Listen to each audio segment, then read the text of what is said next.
Thank you for listening to this podcast from TRE, Talk Radio Europe, your voice in Spain and around the world. For more information, please visit tre.radio.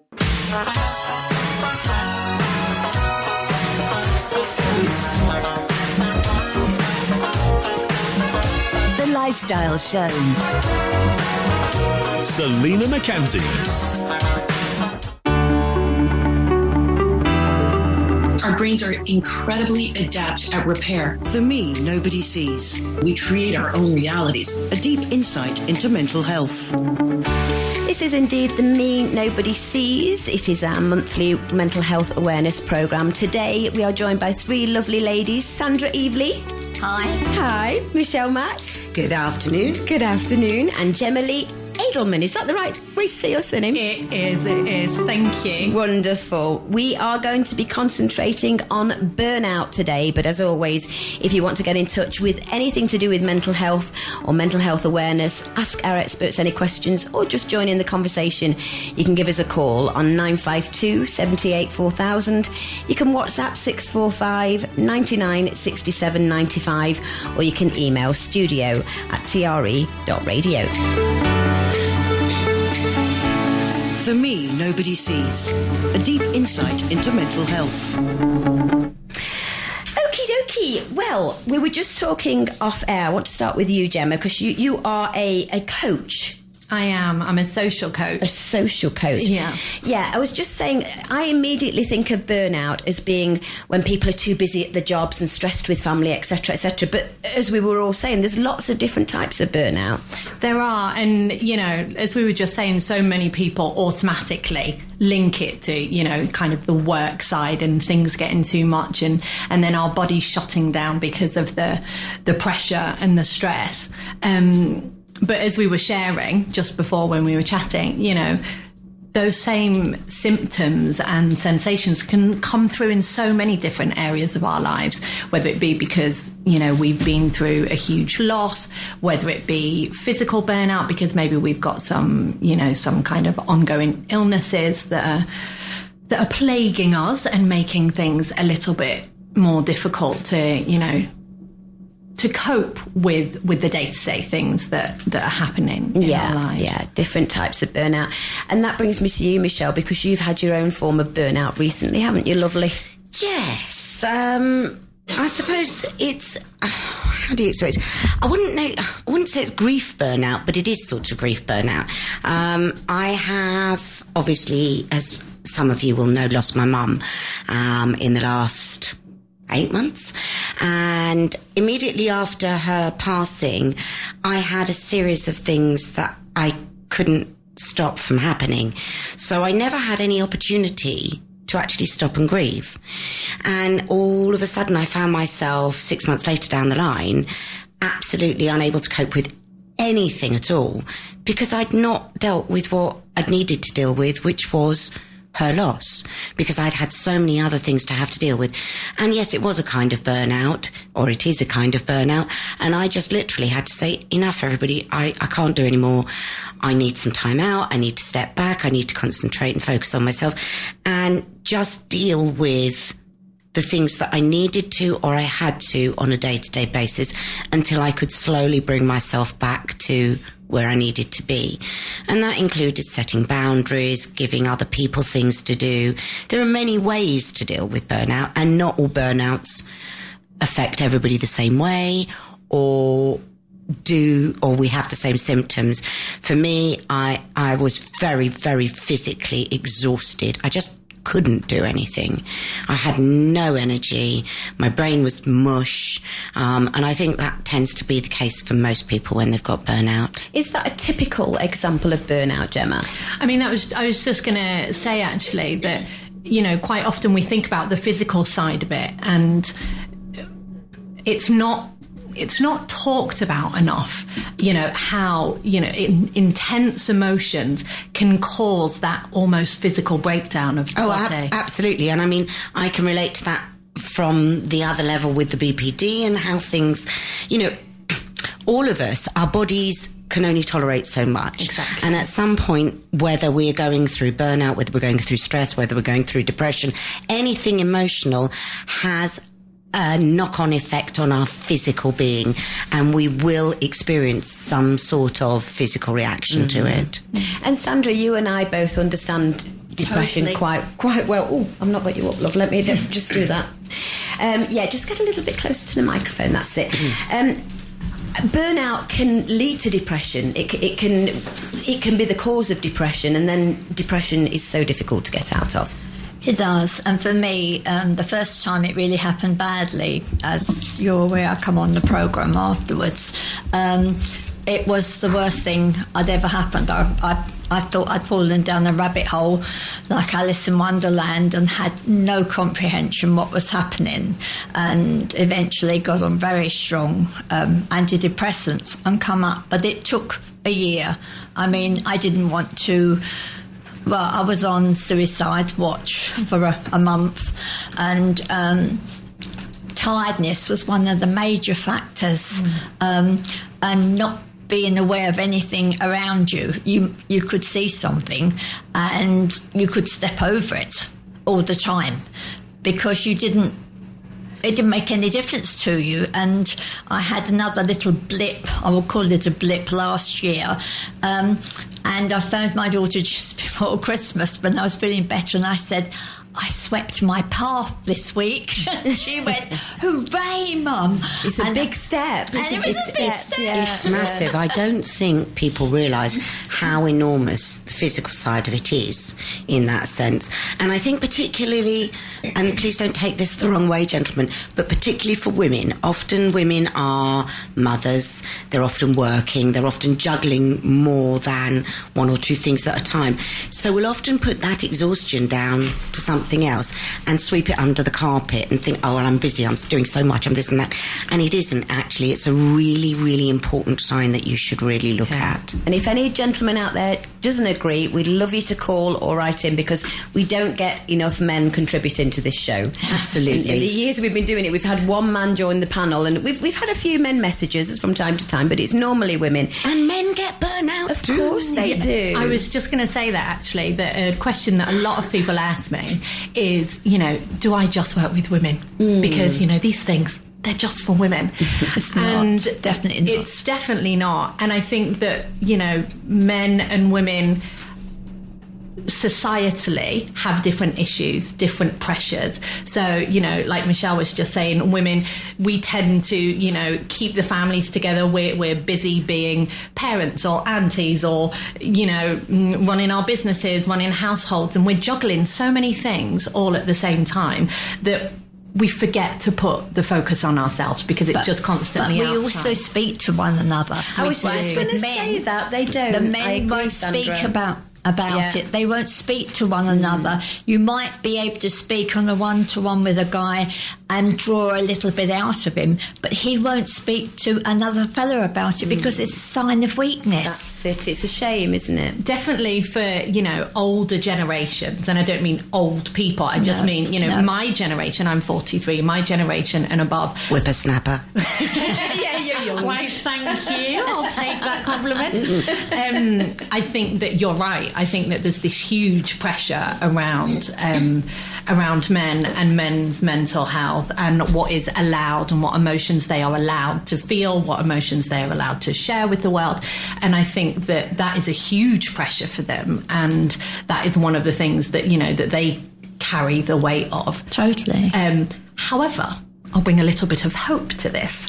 I work with quite a lot of younger people as well. And even my son, who's going to be 14 on Saturday,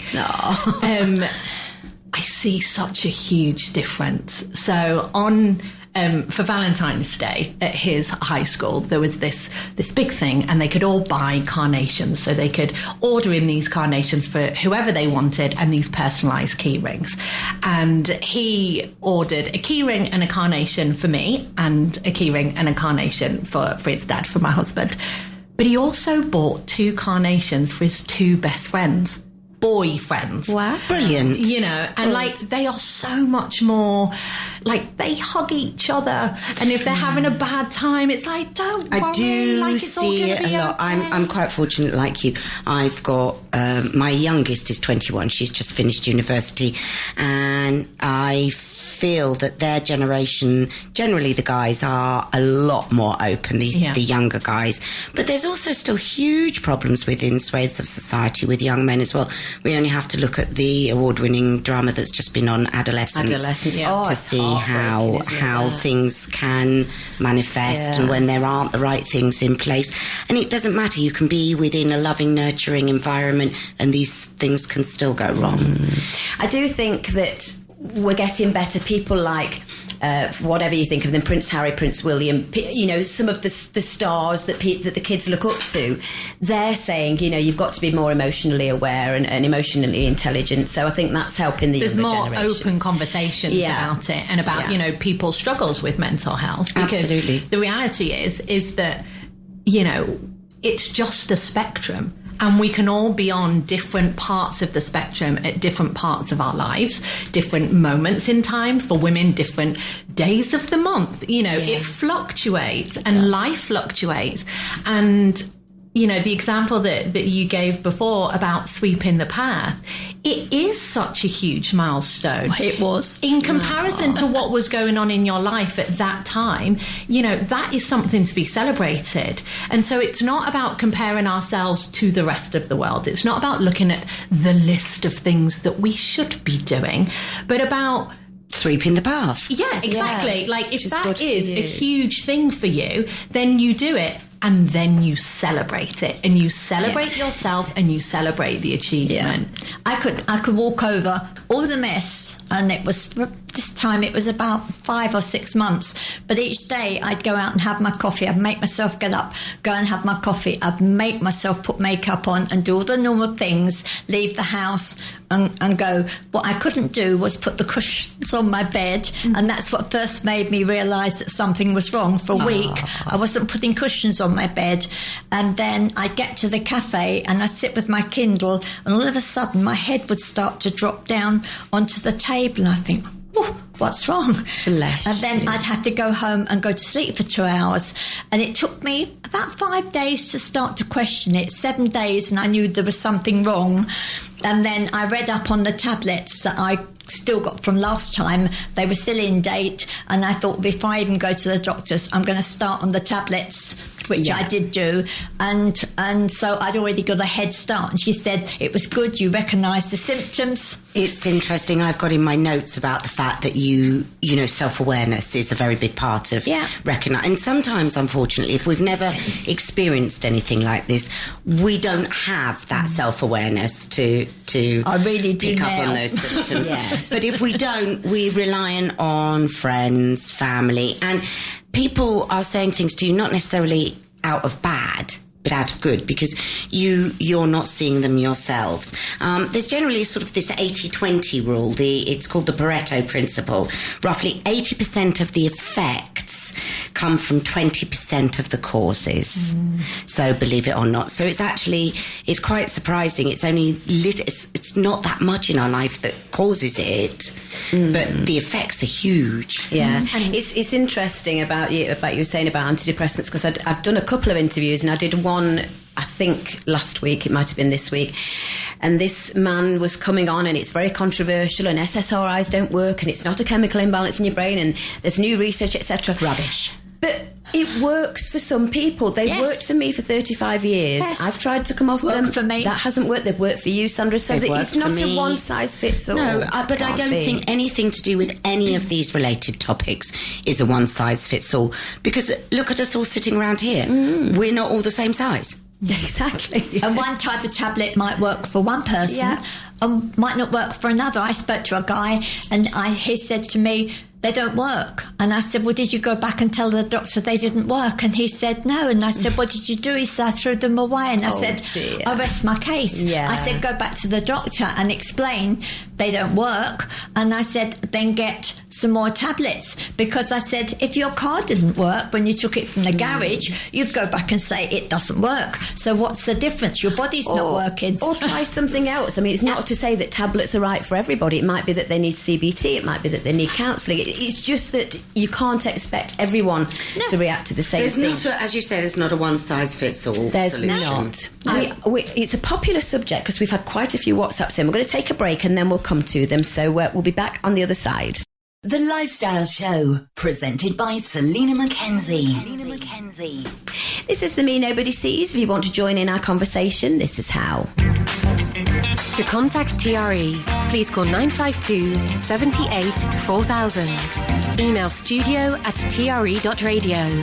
Send us a WhatsApp on +34 645 99 67 95. Now, it is a popular subject. It obviously affects a lot of people. So I'm going to just read these out. The first one, I want to say thank you to Jason, who sent this earlier, because we were interviewing somebody about it being Stress Awareness Month. And he said the best relief is walking in the mountains or the camper or the countryside. The triple benefits are stress relief, reconnection to nature, and it strips away all our artificial layers. Very well said, Jason. So thank you for that. And then Chica in the UK, what a great name, Chica. She said, I love this subject, ladies. It's so relevant to me since switching to remote work, which I know a lot of people understand now, particularly in the UK. I've been feeling increasingly burnt out. At first, I enjoyed the flexibility, but now it feels like I never truly leave my job. My boundaries between home life and work life are completely blurred. I'm struggling to disconnect. Have you heard of this happening to others, and what steps can I take to regain control and find balance? I mean, I wish that I could say no, I haven't heard it. You know, it's not that common. But I think post-COVID in particular, I think it's very common. Yeah, life has changed for so many people, and COVID made so many of us, you know, make huge changes in our lives. And at the time, it seemed like, you know, working remotely was going to bring all of these amazing benefits. And it does. You know, there are some huge positive elements from working remotely. However, it can be more difficult, you know, to protect your own boundaries. When you work from home, you don't then close the door at the end of the day and off you go to a different space. You are just in that same space the whole time. And like we were just talking about off air, you know, it's become even more difficult with our mobiles, which are mini computers that we take with us everywhere. Talking of which, I actually, you know, this is another thing. So going back to the lady that's written in about the remote working, she really does need to set herself definitive boundaries between what are office hours, what aren't. And if she's finding herself blurring things, she needs to get up and walk away from her desk. If she's got that flexibility, take yourself out, have a walk, like your Jason said. It really is. I stand by that. It is one of the most useful tools to have in your book, even if it's pouring with rain. There's no wrong weather, just wrong clothing. Go out, get in the fresh air, clear your head. It does make an absolutely massive amount of difference. I think the problem is, as far as work's concerned, it's your boundaries. You can do that, but it's other people's boundaries. They're still emailing you and demanding an answer. That's where you have to say, I'm terribly sorry. You've got to learn to say no. Learning to say no is the biggest problem that 90% of us have. It only took me, where are we? Something 21 like years. No, probably about 50 years to learn how to say no. I think I'd just add one more thing to that, and that's I work a lot with the idea of values, and our personal values being like our personal compass to move through life. And I think, you know, I completely agree. Saying no to people, you know, respecting our own boundaries, knowing what we feel comfortable with and what we don't feel comfortable with is probably, you know, the thing that the majority of us struggle with. And even when we have the tools to do it and we think that we know how to do it, we don't always do it because, you know, we can go off the little path. And so one of the exercises that I do personally, but I also do with a lot of people that I work with, is around this idea of creating this personal compass of values. So maybe, I'd say for Chica that's written in, maybe take half an hour to just sit down and choose the 5 values that you feel are the most important in your life. Forget about work, forget about, about the remote working. Just think about you. Think about, what are these 5 things that actually represent the person that you are? Once you've done that, write your own definition. So what do these 5 words mean to you? Me. Not, what does society think about being, integrity? What does society think about hard working? What does society... No. What do I, Gemma, think about this word integrity, and what comes up for me? And I write absolutely everything down. And then give yourself a score from 1 to 10. Be really honest with yourself. Right now, with the way that things are going in your life, because obviously our values are flexible and they change. And like we said before, our emotions change and our lives change. So right now, at this particular moment in time, what's the score that you would give yourself from 1 to 10 for each one of those values? And that helps us to kind of connect with what's really going on. I think that's a brilliant piece of practical advice without needing to go and see a doctor or go and do... Before you start with anything, this is a great piece of practical advice from Gemma, and I would advise everybody to do it, because most people aren't very good at being introspective and looking at themselves because they're too busy looking out at everything else and taking care of everyone else. Or we don't believe that we are worth. Yeah, or that we're allowed to do that because we've never been told that we're able to do that. So I think that's a really, really top piece of advice. Well, hopefully, Chica, in the UK, that will help. Oh, hang on, just sent something else. That's a great help, thank you. Yay. You're welcome. You're welcome. The next one is somebody who wants to remain anonymous. That's fine, but they're in Mallorca. I've been feeling really burnt out at work. You see, the work-related these are. I've been feeling really burnt out at work lately. I'm constantly juggling multiple projects, and it feels like I can never catch up. My motivation is at an all-time low, but I'm scared that if I slow down or take a break, things will pile up even more. What's your advice on balancing productivity with self-care, and how can I tell if I'm really burnt out or just stressed? Great. Prioritise. Learning to say no. Prioritise. Yeah, and prioritising. Yeah, but it is true about saying you can't say yes to everything. I mean, whether it's work or life, that's the thing. Can you go out? We are so terrified these days, sorry, talking of you, Selina, of saying no, that we say yes. So instead of being sensible about things, we're frightened we won't have enough work, or we're frightened that if we don't say yes, somebody won't ask us again. All of those things. So we say yes, then find ourselves with so much. You can't do it all properly. You can't do it all properly, and then you get the overwhelm. It's good to say no, It is absolutely good to say no. And actually, when you learn the ability to do that, is really when you change. You're honestly. taking control then. Yes, absolutely. Yeah. Do you find it hard to say no, Sandra? Not so much now I've got older. You've learned, I'm a lot older than everybody here. Older and wiser. I do agree, though. I think it has got easier as I've got older. And also with all the therapy and the learning that I've done, you know, it does take time. I was just going to add one thing in that... this idea around boundaries and saying no, it's really important. And, this is what I do in my job, and it's what I try to do in my life. However, the reality is that there's also times where we can't say no. There's other things, whether it be at work because our boss or our colleagues are asking, something from us, or family commitments. So I think just to shine a bit of light on the other side of the question, which was to do with the self-care, I think I would again ask the listener to just take 10, 15 minutes to figure out what that actually means to them. So obviously when we talk about self-care and we talk about self-love, and we have this, this beautiful idea of bubble baths and spas and face masks, exactly, and candles. But self-care means and I love all of those things, definitely on the top of my self-care list. But it can be as simple as taking 5 minutes, switching everything off. If you like to meditate, do a quick meditation, taking your awareness back to the breath. It can be eating something.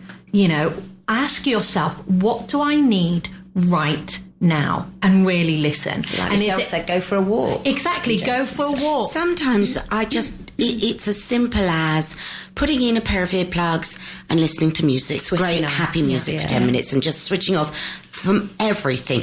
I wrote a post about it actually the other week. I'm, as everybody knows, my phone is attached to me, and not that I'm on it all the time, but it's attached to me for a number of reasons. I went out the other week, and I didn't realise until I was out that I'd forgotten my phone. No. Oh, shock horror. And I was out for the rest of the day. Did I miss my phone? Panic? Because I literally would have panicked. Oh, once upon a million years ago, I would have panicked. But these days, I thought, no, you know what? Sod it. Enjoy it. Nobody can get hold of me. Yay. And I came home, and I can't tell you the difference I felt. You were chilled. Totally and utterly, because I hadn't thought once about looking at anything on my phone.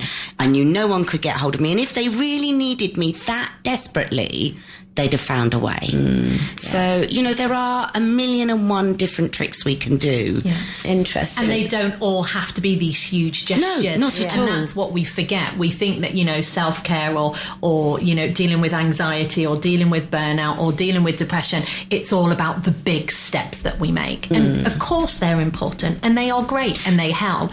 But it's in the tiny things that we change where we really start to notice the difference. Those big steps only come because we've taken all the little steps in between. Like sweeping the drive. Exactly. Well, we need to take another advert break. We had another WhatsApp, and we've just had an email as well. So we'll take an advert break and we'll come back to them after these messages. The Lifestyle Show, presented by Selina MacKenzie. Okie dokie, this is the Me Nobody Sees. Just finishing off our conversation, Sandra. It's true what you were saying about self-care and self-love, because they say, don't they, on an aeroplane, you must always put your oxygen mask on first before you can look after somebody else's. Totally. And I also read this the other day that I wanted to read out. It says, today I read that butterflies rest when it rains because it damages their wings. It's okay to rest during the storms of life. You'll fly again when it's over. That's lovely. Oh, great quote. Right, let's get to this. This WhatsApp and this email. So Anonymous in Mallorca, I think the same as Chica. I think you could do the value test that Gemma had mentioned. I think that'd help. I mean, to be honest, the value test works with everything, whether it be our personal lives, our business, we can do it in our businesses as well, relationships. It's an exercise that, I use in all the different areas that I work with. Great idea. So this one is, she said, I will call myself Abby from Calahonda, but she said that's not my real name. It's fine, it's no problem. I'm a working parent and I've been struggling with burnout for months. Between work, parenting and trying to maintain a social life, it feels like I'm running on empty. I'm constantly feeling guilty for not being able to give 100% to any of the roles. Do you have any suggestions on how to navigate burnout while trying to keep up with everything? Good question. So difficult for mums, especially when we've got, younger children that still need so much of us and so much of our energy and attention. I mean, again, I think I'd come back to this idea of values and self-care, I also would suggest as well, I mean, it's something that we tend not to do. I mean, I've been there. Fortunately, mine are older now, but they're still as demanding in their own way. You have to delegate, is learning to delegate when you're in that situation. And as parents, we want to get everything absolutely so spot on. If we run a business, we want to... and you always think nobody can do it as well as me. And let's be honest, nobody generally can do it as well as you. But sometimes you don't have an option. And sometimes you need to delegate to give yourself that freedom of time and space to be able to do something else. So delegation is also something that we also have to take into account, and finding other people that we can use, other friends, take on friends. You can share it with, yes. Yeah. And don't feel guilty. Your kids, you're doing it to give your kids the best. And I also think these mums groups are good because other mums will be feeling exactly the same as you. Yes. And when you can get together either on social media or on a forum, you can sort of bat it off against each other, can't you? Find your tribe. Yes. You know, I am huge about find your tribe, as Selina knows, and I think that's the most, for particularly for women with children, that's a really important aspect. But I think women with children, people in business, you know, in all aspects of our lives, we are inherently tribal people. You know, if we go back to our ancestral roots, that is what we're always, you know, longing for. And I think to go back to the first message that came through, you know, so many more people are working remotely. A lot of things are done over the computer, and so we're losing this kind of physical contact, the time, and it's having a huge impact on our mental health. And so what you were saying about, you know, finding your people, finding your group, having a safe space where you can share what you're going through and not feel judged, because like Michelle was saying, there is nothing wrong in asking for help. You have to learn to let go. And for a lot of people, that is the first big step to take. Yeah. They know they've got to do it. But it's a bit like taking the first step with dieting or stopping drinking. It's like or whatever. standing on the edge of the cliff. It is. And waiting to jump and thinking, am I going to fly or am I going to fall? But if you don't take the jump, you're never going to know. No. There are also, just to point out, you know, I'm very involved with social media, and there are some amazing groups across the globe, locally, nationally, to wherever you are, that offer lots and lots of different outlets for different things. And my advice would be, look, see if there's something that piques your interest. Go along, take an hour out of your day. Nothing will fall apart. You just have to put the one word in the search bar, don't you? Absolutely. And see what comes up. And you'd be amazed at how many other people there are out there in the same position as you. Well, let's hope Abby in Callahonda, we know that's not your real name. Let's hope that helps. And one more, they haven't put any name, that's fine, just a number. I've heard a lot about burnout. This is a really interesting programme, but I'm not entirely sure what the signs are, or is that when it's too late? Is burnout something that can be prevented, or do you only realise you're burnt out when you're already in it? What are some small changes I can make to avoid reaching that point? Good point. Right. Well, I suppose the main signs of burnout for most people would be exhaustion, depression, sleep issues, controlling one's temper, feeling like you're drowning in everything, and you just can't. You can't see the wood for the trees. And usually with burnout, you're in it before you've realised, I tend to think. I think so, unless you're somebody who has had other issues or are used to being very self-aware, it's the lack of self-awareness that you find out. So if you've never been in it before, that's when you get shocked. Exactly. Sandra knew the second time. Now. Yeah, exactly. But there are tips that you can do to help you. You know, to track your stress levels, identify things that are your stressors that stress you out, things that really are triggers that upset you. There are lots of useful things that lots of people recommend. They work for some, they don't work for others. Journaling, exercise, all of those things. You know, there's also seeking professional help, going to speak to somebody like Gemma, or seeking out a psychologist or a therapist. There's nothing wrong with that either. Finding a support network, as we've discussed, exercise, and speak up. Don't be frightened to say, I'm struggling. And give them the symptoms. That's the main thing. Nobody can help you unless you speak up and say, I've got this, and this. The problem is, for a lot of people, they go to the doctor, they never give the whole symptoms. They'll give a part story and then think the doctor will know what you're talking about. Yeah. But as I keep saying, you wouldn't go to a garage and say, there's something wrong with my car, find it. You'll go to a garage and you tell them everything that you think that's wrong with it, and then they'll find what it is. And we found out that you can have a blood test to find. Yes, I didn't realise to find that. what your serotonin levels are. And I just asked the question because I knew I was getting worse, and I said, "Can you have a blood test for that?" And they said, "Certainly." And we found my blood level, my serotonin levels were almost zero. So actually, I thought my next place I was going to be going was into a psychiatric unit. Cortisol levels are also something that you should keep an eye on. Let's just let Sandra finish. So, from that point of view, that was quite an interesting situation. So then they pumped the serotonin into me, and wow, one day it was like someone switched the switch over, and my kids said, whatever it is you're on now, Mum, we want some of that, So I think it's the first step as well. You are right, going to the doctors and being able to say, it's like speaking to someone like you, Gemma.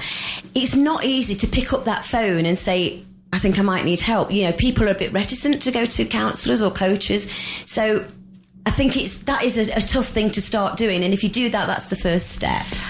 I mean, I always say to people that, the hardest step is actually saying, I don't want to do this by myself anymore. No. And when you almost give yourself permission to do that, anything that comes afterwards, and I'm not saying that that's easy, because sometimes we go deep and, we go into things, but it's never as hard as taking that first step.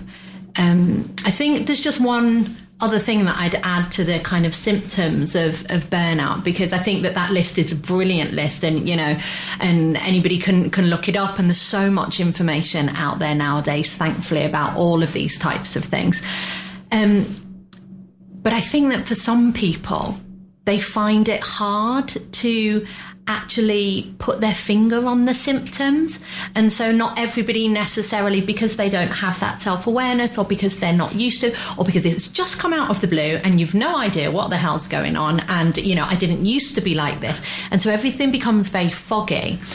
And I think maybe a sensation, so rather than like a list of symptoms, which I 100% agree with, I think for a lot of people it can be this sensation of constant overwhelm and dread, and that then trickles into whether we sleep and all other things, but it's that kind of tightness in your chest. As you say, 90% of people who aren't self-aware won't understand what that feeling they're experiencing is, or what's causing it. They'll just think, I can't cope. Exactly. And it's negativity. And it's like this pressure, this heaviness, this worry. You can't quite put your finger on it. And so these people, when they go to the doctor, they don't have the words to say, this is what's happening to me, because it's almost like a brain fog. Everything is so heavy that there's no clarity in anything.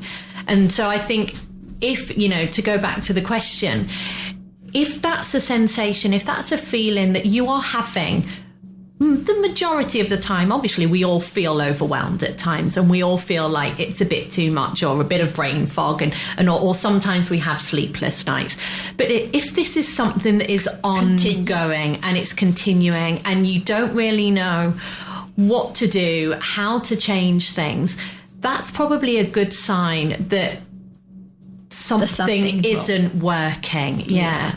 And that is when, it would be a good idea to reach out to, and if you don't feel comfortable doing it, to a professional, somebody that's close to you, someone that's in your family, ask them to go friend. with you. Exactly. Or even just that be your first point of call to start talking about it. Yeah. Because it takes so much courage for people to talk openly about the things that are that are happening to them. Yeah. And I think that unfortunately that's one of the things that accompanies depression and a lot of mental health conditions is this difficulty to find the words to actually describe how you're feeling. I say to people now, I suffer from depression, mental illness. I just say it, and they look at me and they say, "What, you?" And I say, "Yes, don't always look like this. Sometimes I look terrible, like I go out in my pyjamas with a coat over the top and earplugs in so that I can't hear anybody, but I force myself to go out and sit in a cafe quiet on my own." Which is a great first step as well, to be able to do that. And they look at me and I say, "I probably haven't showered for a few days, haven't washed my hair, haven't done anything with me." And they look at me looking like I look now, and they think she's lying. Never judge a book by its cover. Absolutely. We have to take our third and final advert break. We'll be back on the other side.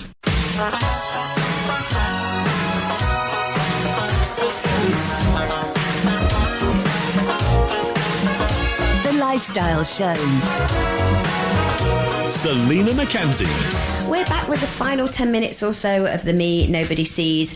Gemma, you've been great on the show today. Thank you so much for joining us. Now, you are a social coach. Is that right? I am, and it's not a term that many people know. It's like, is it social work? Is it coaching? What on earth do you do?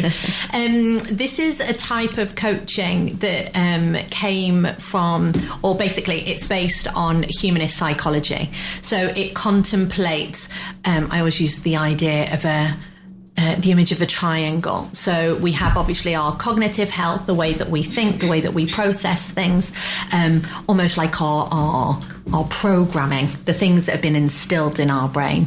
Then on the other side of the triangle, we've got our emotions, emotional intelligence, which is, a huge buzzword over the last 10 years. And it's so important to learn how to regulate our emotions and understand what's going on. But social coaching contemplates this third element, which is the body. How do these things show up in the body? How do they affect the body? And how, if things are too difficult, if we've got, a huge trauma, and maybe we don't feel comfortable, going over that cognitively, from the mind, how we can access those things through the body as well. That's amazing. So if anyone wants to get in touch with you, which I feel a few people will from the WhatsApps, what's the best way? Do you have a website? Do you have a phone number? I'm kind of everywhere. Okay. So if you look up Gemma Lee Edelman Coaching, all of my different platforms will come up, or you can find my website GemmaLeeCoaching.com, or you can call me on 0034 655 485 944. And where are you based? I'm based in Competa, which is the other side of Malaga, up in the mountains. Oh my goodness, have you come all this way today? I have, but like I said to the ladies, my sister's here with me, and we've made a bit of a day of it. So lovely. We've done some self-care. We've had some self-care this morning. Self-care. Quite right too. But I work. Again, going back to this idea of remote working, everything is so easy nowadays. So I do a lot of work throughout the whole of Spain, the UK, the States. Boundaries they're not an issue for us anymore. No, these days, really lovely. It makes such a difference to be able to do that, doesn't it? So as well as our coach, we have our two lovely survivors, Sandra and Michelle. Michelle, have you got any contact places for us? Yes, as normal. I've got all the usual bits and bobs. Really, for anybody that's really struggling and hasn't anyone to talk to, please do contact Samaritans in Spain. There's always somebody at the end of the line. Their number from 10 a.m. till midnight is 900 525 100, and after hours there is a number. It is a 0044 number, but it is applicable to Spain. 330 094 5717. Also, if you are in a position where you feel you want to get away and go and take yourself off for some burnout treatment, there are several areas and about 19 treatment centres in Spain for burnout. Go to recovery.com Spain, and you will find out a list of recovery treatment centres for burnout in Spain. That's great, a burnout centre. That's fantastic.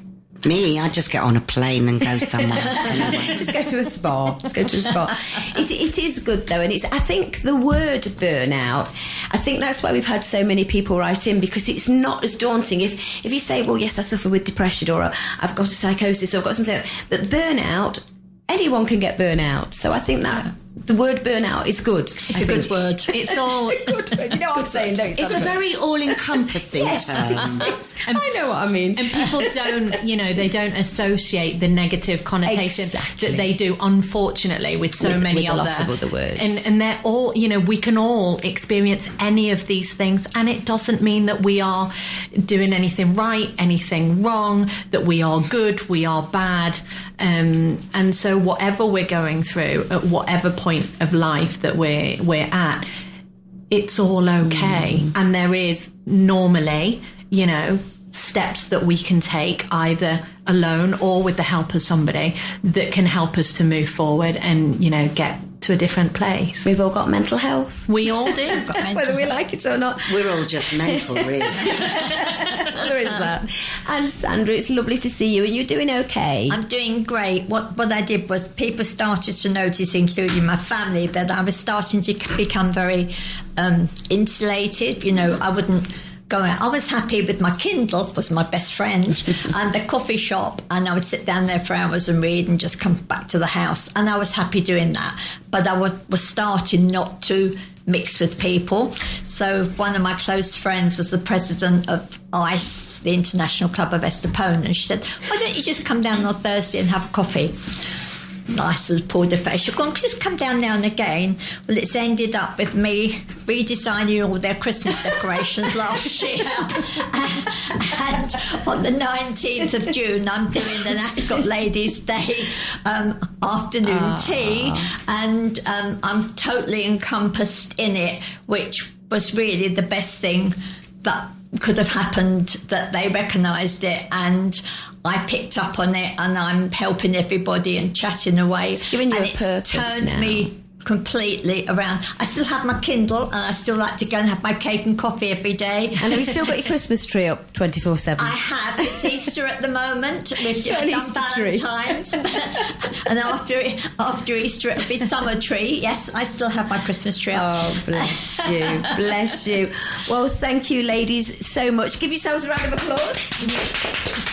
That was the Me Nobody Sees. Thank you to all our contributors. Thank you for listening. Hannah is next for the next 2 hours. I will be giving my voice a break for a couple of days, and hopefully by Sunday morning for the request show at Your Sunday Selection, I will be able to talk a little bit better, and I'll be back, of course, on Monday with more lifestyles. But for today's show, it's time for this. Goodbye, sweetheart. Well, it's time to go. We're back tomorrow with another show. Well, unless we're fired, we'll talk to you then. Goodbye, sweetheart. Goodbye. Goodbye. Thank you, everybody. Have a wonderful weekend.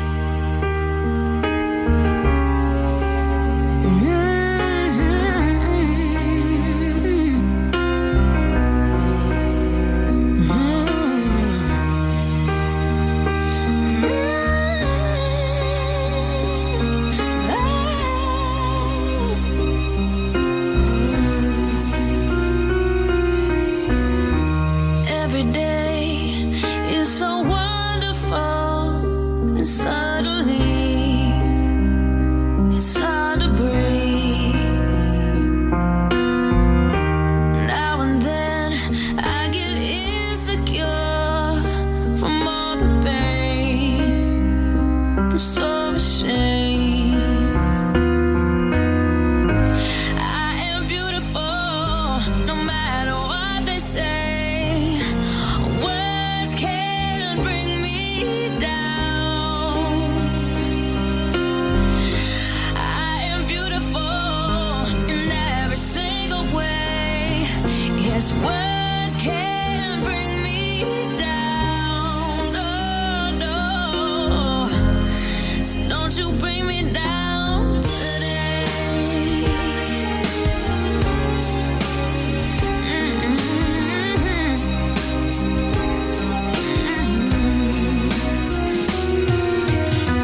say. Yes, words won't bring us down. Oh, we are beautiful in every single way. Yes, words can bring us down. Oh no, so don't you bring me down today. Oh,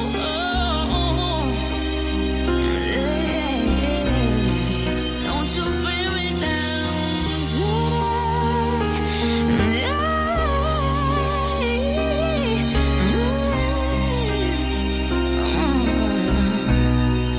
Don't you bring me down today.